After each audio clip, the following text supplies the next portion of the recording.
교재 13페이지 보겠습니다. 예수님께서는 광야에서 마귀에게 돌로 떡이 되게 하라, 내게 절하라, 높은 데서 뛰어내리라는 시험을 받으십니다. 예수님께서는 하나님의 말씀으로 모든 시험을 이기십니다. 시험을 이기신 예수님께서는 나사렛 회당에서 말씀을 증거하셨으나 배척당하시고 그곳을 떠나십니다.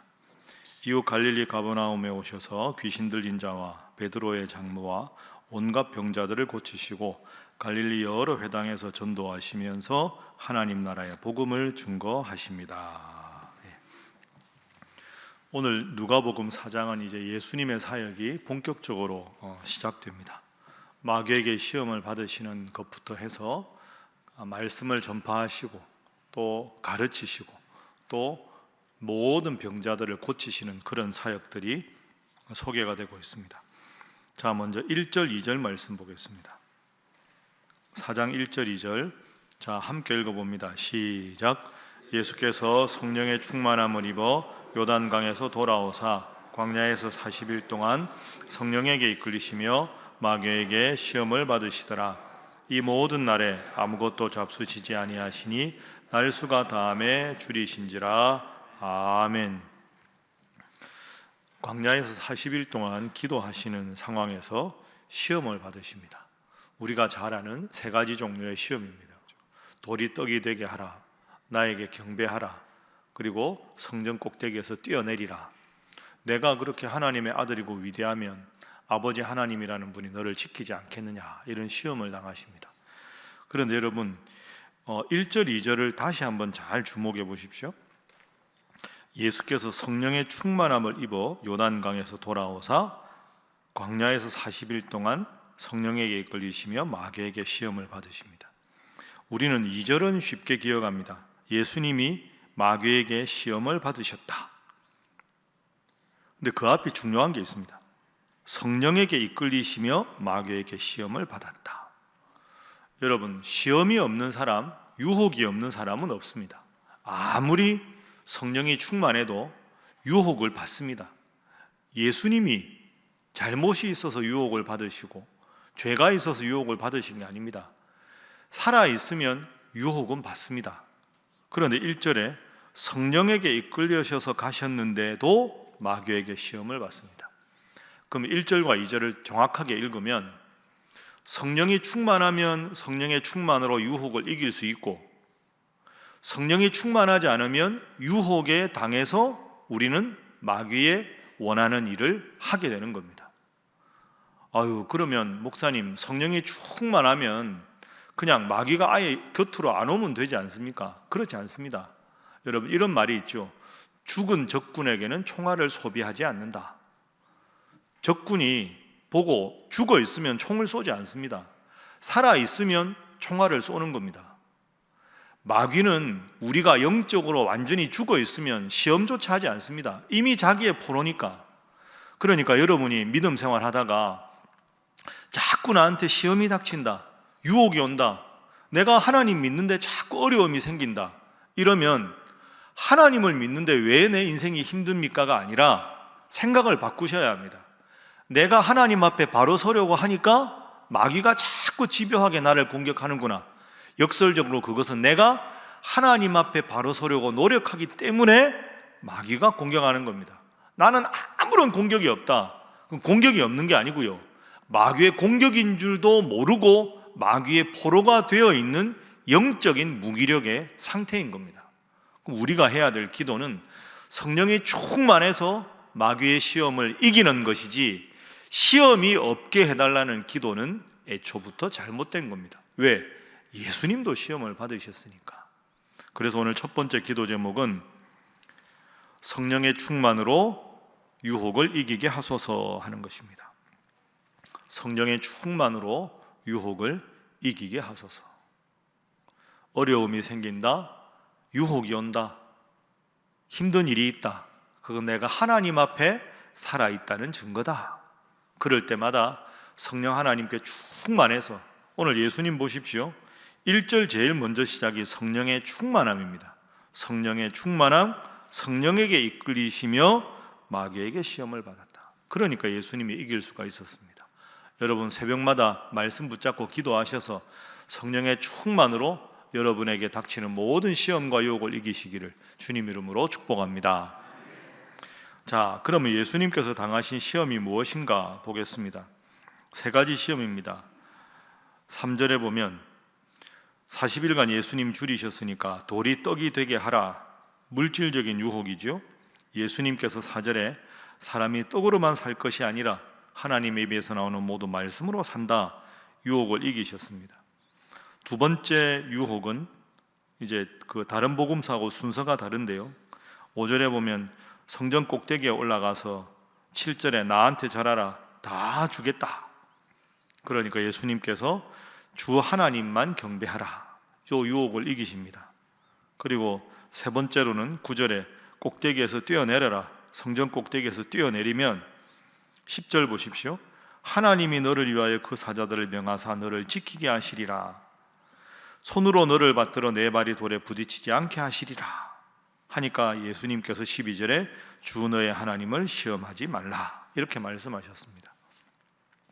여기서 주목할 건 마귀는 우리의 가장 약점을 공격한다는 거죠. 40일 동안 줄였는데 돌이 떡이 되게 하는 것, 이 쉬운 시험이 아닙니다. 극복하기 쉬운 유혹이 아니죠. 나한테 절 한번 하면 전부 주겠다. 성전 꼭대기에서 뛰어내려라. 하나님이 지켜주지 않겠느냐. 근데 마귀가 참 대단한 표현이 그런데요. 10절 11절에 보면 성경 말씀으로 예수님을 유혹합니다. 자기가 유혹하는 근거를 하나님 말씀에 빗대서 말하는 겁니다. 예수님도 하나님 말씀으로 대응을 하시죠. 여러분, 마귀의 시험이 아주 무서운 이유가, 집요한 이유가 여기에 있습니다. 누가 봐도 이건 마귀 시험이구나 알 수 있는 걸로 하지 않고 제일 약한 것, 제일 약해서 넘어지기 쉬운 것으로 우리를 유혹합니다. 심지어는 마귀가 하나님의 말씀으로 예수님을 유혹합니다. 하나님의 말씀을 가지고 유혹하는 게 이단 아닙니까? 여러분, 이단이 왜 무서우냐? 이단이 자기들의 논리를 다 근거로 대는 게 성경입니다. 성경을 바로 이해하고 바로 믿는 것이 그래서 중요한 겁니다. 차라리 엉뚱한 누가 봐도 잘못된 이야기하면 시험인 줄 알 텐데 그렇지가 않습니다. 그래서 두 번째 기도 제목은 말씀을 바로 알고 바로 믿게 하소서 하는 것입니다. 말씀을 바로 알고 바로 믿게 하소서.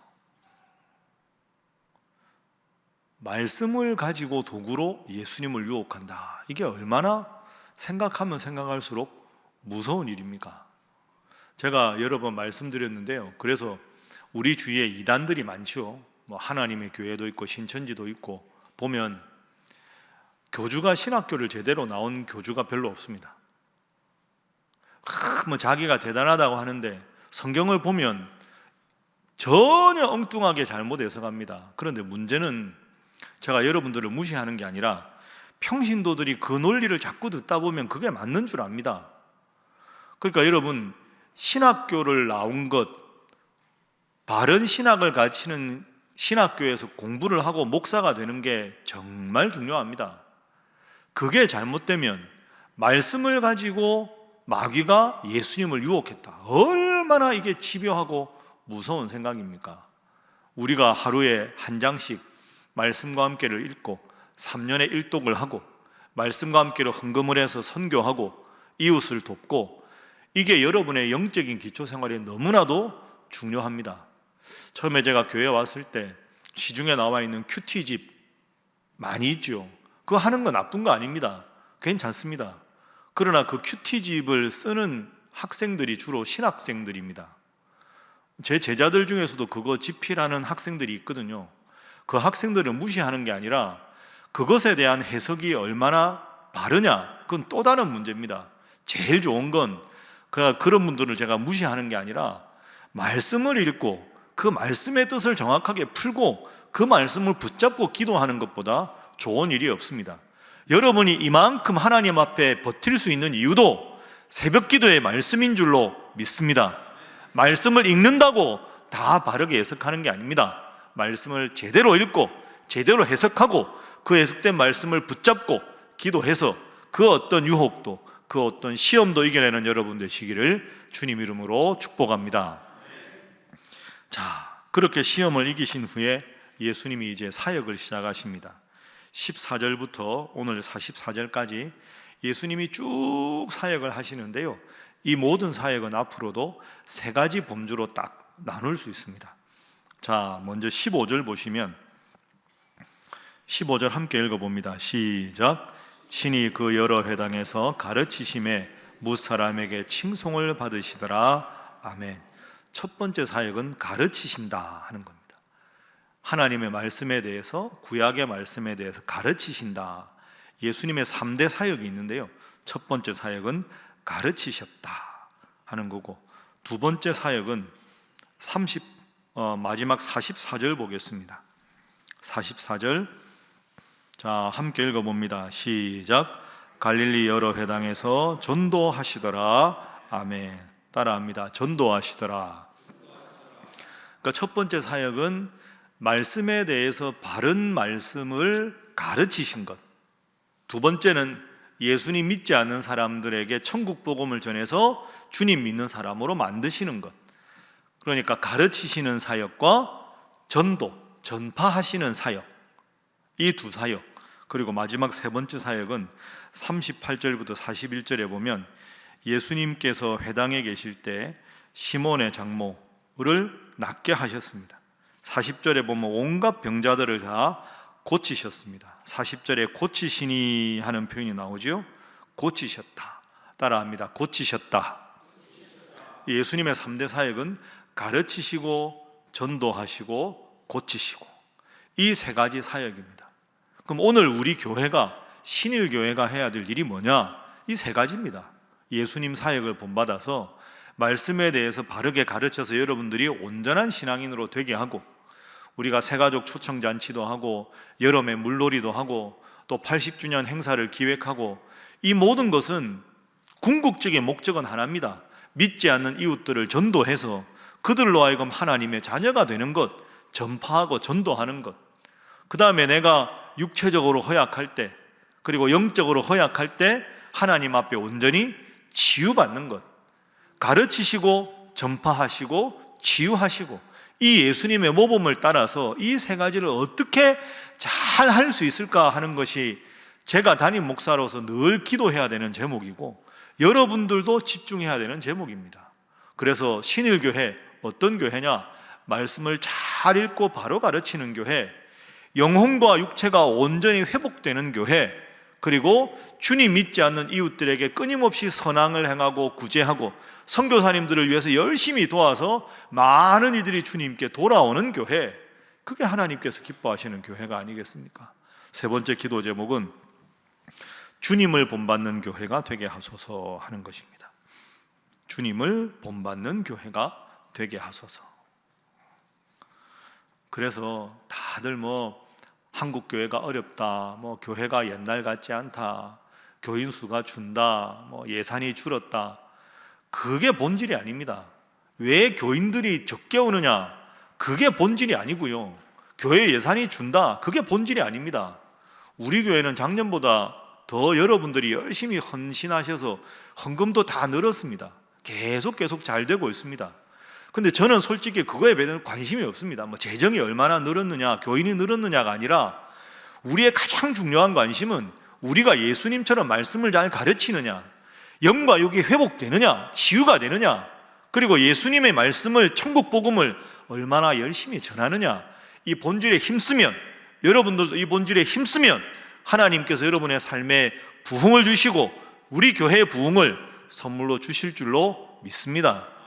그렇게 생각해야지, 이게 거꾸로 되면 그것이 문제가 되는 겁니다. 제가 오늘 여러분들에게 이거 기도 제목 나눠드렸습니다. 또 한번 지금 잠시 보시죠.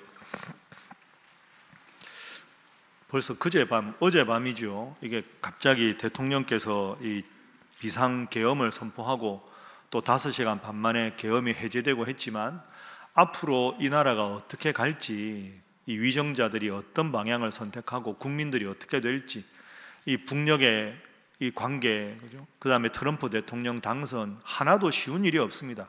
독도 문제 일본 생각하고, 또 러시아, 북한이 또 파병을 하고 얼마나 어려운 상황이 많습니까? 그래서 급하게 이 시국의 안정을 구하는 신일 성도들의 기도 제목이라고 만들어 보았습니다. 제가 잠깐 보면 4가지로 기도를 나누었는데요. 주님의 도우심, 이 어려운 상황에서 제일 중요한 게 하나님이 도우셔야 되는 일이고, 두 번째로는 한국 교회와 우리 성도들이 한 마음으로 기도해야 합니다. 하나님께 기도하지 않으면 어떻게 이 나라가 바로 서겠습니까? 두 번째는 이 나라를 위한 기도입니다. 대통령을 위시해서 모든 정당 지도자들, 위정자들이 당리당략이 아니라 이 나라 대한민국이 어떻게 안정될까를 먼저 생각하고, 공무원들, 군인들, 경찰들이 본분에 충실해야지 이 국가 안보와 치안이 흔들리면 어떤 일이 벌어지겠습니까? 그리고 이 틈을 타서 나라를 어지럽게 하려는 그런 자들이 세력을 얻어서 더 나라가 위기 상황에 빠지지 않도록, 그리고 세 번째로 국민들을 하나님께서 보호해 주시도록, 이런 상황에서 지지하는 정당에 따라서 이런저런 사분오열돼서 그런 게 아니라 한 마음으로 어려움을 극복할 수 있도록, 그리고 나라가 어려워지면 제일 힘든 분들이 힘없고 가난하고 경제적으로 돌봄을 받지 못하는 분들, 어르신들입니다. 그분들이 이 추운 겨울에 곤궁해지지 않고 하나님께서 보호해 주시도록, 그 다음에 작년 노년 세대답지 않게 청년들과 다음 세대들은 애국심이 여러분들 같지 않습니다. 헬조선 뭐 이런 게 아니라 청년과 다음 세대들도 이럴 때 나라를 사랑하는 마음을 주시도록, 국제관계를 생각해봐도 미, 일, 러, 중, 그리고 북한과의 이런 복잡한 국제관계에서 하나님 지켜주시도록, 그래서 이 모든 일을 통해서 위기를 기회로 만드시는 하나님의 역사를 온 국민들이 보고 온 세계가 볼 수 있도록, 제가 여러분 이것 가지고 말씀 안 드릴 테니까 새벽마다 가져와서 여기 성경책에 끼워서 새벽마다 기도하시고, 사진 찍어서 이렇게 영상 보면서 기도하시고, 늘 기도해서 결국 이 나라가 잘 되고 부흥하는 길은 하나님께서 도와주시는 길밖에 없습니다. 하나님 앞에 간절히 기도해서 우리의 기도를 통해서 하나님께서 이 나라를 다시 한번 바로 세워주시고 한국교회가 바로 서고, 그래서 정말로 하나님 앞에 복받는 한국교회와 이 나라 대한민국 되도록 간절히 기도하는 여러분 되시기를 주님 이름으로 간절히 부탁합니다. 함께 기도하겠습니다. 이 시간 기도할 때 하나님, 말씀 위에 바로 서서 모든 유혹을 성령의 충만으로 이기게 하여 주시며, 주님께서 원하시는 본질의 충만한 교회, 말씀 읽고 기도하며 말씀 위에 든든히 서는 교회, 또한 그리하여 우리 예수님 모습처럼 말씀을 가르치고 천국 복음을 전파하고 영과 육이 온전히 치유받는 우리 신일교회 되게 하여 주시옵소서. 하나님, 이 나라를 위하여 기도합니다. 이 10가지 제목과 우리가 간절히 눈물로 기도하여 위기의 상황 가운데 오직 우리의 도움은 하나님밖에 없사오니 하나님이여 함께 하셔서 이 나라를 붙들어 주시고, 이 나라가 하나님 앞에 바로 섬으로 말미암아 하나님이 함께 하시는 나라가 잘 되는 것을 온 국민들과 열방이 느끼고 많은 이들이 하나님께 돌아오는 계기가 되게 하여 주시옵소서. 함께 기도합니다. 주여 믿습니다. 주여 믿습니다. 주여 믿습니다.